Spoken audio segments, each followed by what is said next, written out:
Perhaps the answers can be found at another mysterious city, one that was built on top of a giant rock. Sigiriya, Sri Lanka. Known as Lion's Rock, this natural monolith towers 600 feet over the surrounding landscape.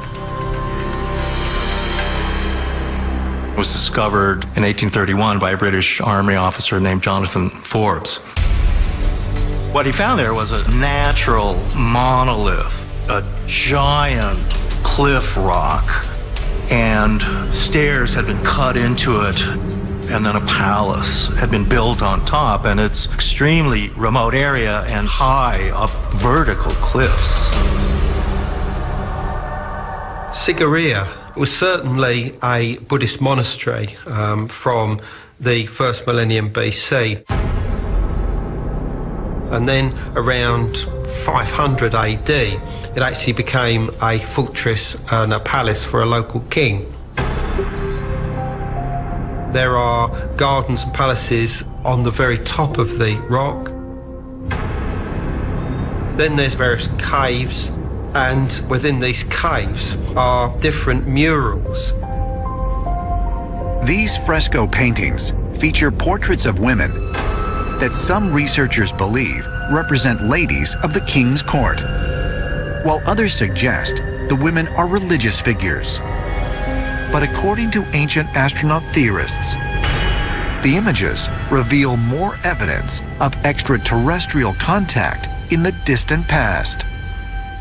We find some of the most amazing paintings of people emerging out of the clouds. And they're actually floating in midair. And you have to wonder, what did our ancestors try to depict here? According to the local myths and legends, Sigiriya was created with the help of the gods who descended from the sky.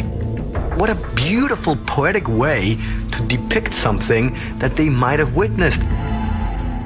It was a complete misunderstanding of a visitation by technologically advanced space travelers. Is it possible these paintings depict actual sky beings descending to Earth, as ancient astronaut theorists suggest? And if so, might there be another, more profound reason why ancient man built a city on top of this massive monolith? We see so often how these enigmatic rocks are worshipped by our ancestors.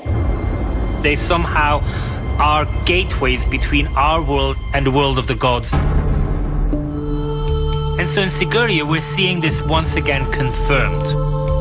The very concept of a monolith can be very important and very sacred to a people. Also, the concept of the mountain reaching to heaven. It makes me think of the celestial or the cosmic Mount Meru. Mount Meru is a name used in Buddhist cultures to describe a cosmic mountain. It's actually described in ancient literature as a mass of golden light, like a golden blazing fire in the shape of a mountain. It's at the center of the universe, and it exists at many levels from there, not in a physical sense, but in an energy sense. The gods live on the slopes of it. They all have palaces and cities. Mount Meru was the place of the gods. It was seen as the place of connection, a place of communication with the gods themselves. It's the point of access between this world and heaven. Sigiriya is basically the small-scale replica of Mount Meru. Our ancestors took to this rock and began to build on top of that. It is saying, this is the rock we have in this specific place, so we're going to use it in order to establish an uplink and a downlink to the gods in the sky. Is it possible that Sigiriya was built in order to honor and connect with extraterrestrials, as ancient astronaut theorists believe?